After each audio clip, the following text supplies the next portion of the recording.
Chers amis internautes, bonsoir. Le président Emmanuel Macron sera au Bénin.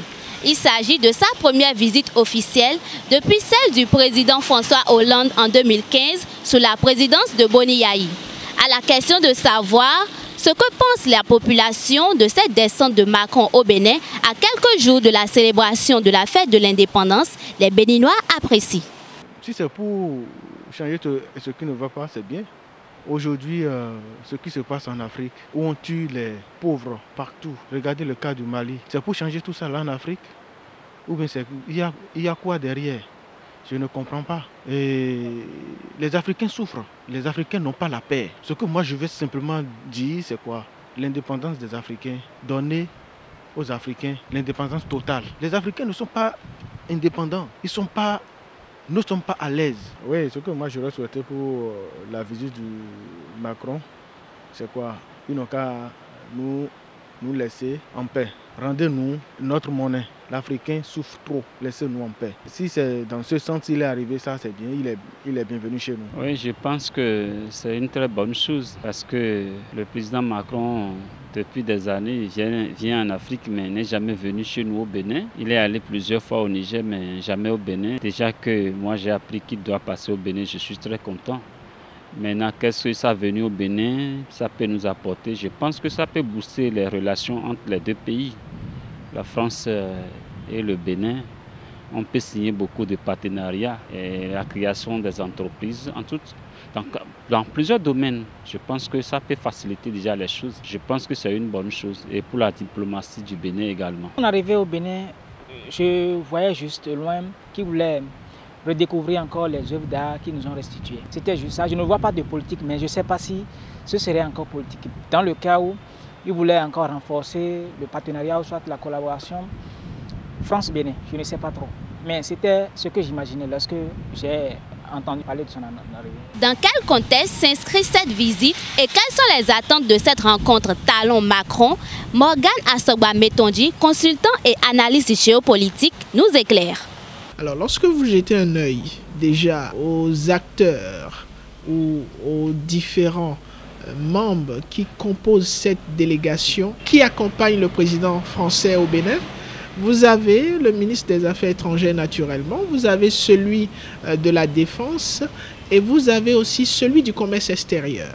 Ce qui peut faire croire, si on se base sur les faits, que la visite du président Macron au Bénin peut s'inscrire déjà sur les axes de l'économie, développement économique, renforcer les partenariats, sur les axes de la coopération bilatérale entre les deux États, renouer avec cette coopération, et aussi sur l'axe plus ou moins pas forcément assez prioritaire comme on peut le penser de la sécurité. Parce que lorsque vous prenez un recul géopolitique et géostratégique, vous vous rendez compte qu'il y a 3 axes de collaboration possibles qui peuvent être boostés tout au long de ce voyage. Il y a l'axe culturel, puisque le président Macron et le Bénin et le président Talon ont eu à faire évoluer des négociations par rapport au retour des biens culturels, pas seulement au Bénin, mais vous savez que c'est une initiative de la CEDEAO, où plusieurs États de la CEDEAO s'inscrivent dans cette dynamique de retour des biens. Vous avez l'aspect économique qui est tout à fait clair et net. Aucun chef d'État ne se déplace sans avoir dans sa valise des investisseurs.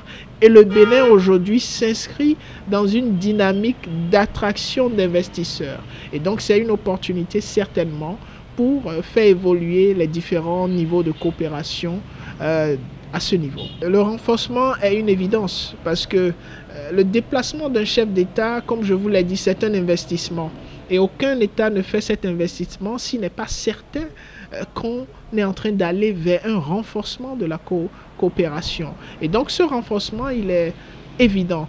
Maintenant, est-ce que c'est un renforcement qui va se faire sans que les intérêts des parties à cette coopération soit maintenue, ça va être difficile puisqu'aujourd'hui le Bénin a déjà montré qu'il est très intéressé dans la défense des intérêts des Béninois. Et je pense que la France est un État averti qui aussi va veiller à ce que ces intérêts soient du moins présents dans tout accord qui sera signé.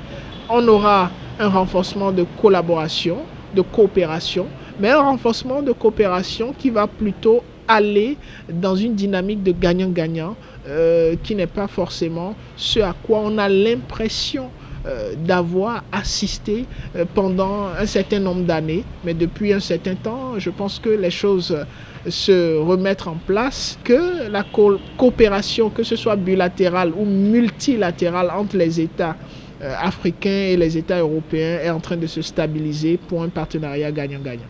Après le Bénin, cap sera mis sur la Guinée-Bissau. Mais en attendant, les yeux sont rivés sur ce séjour du président français dans l'espoir d'une dynamisation de la coopération franco-béninoise au thème de cette visite.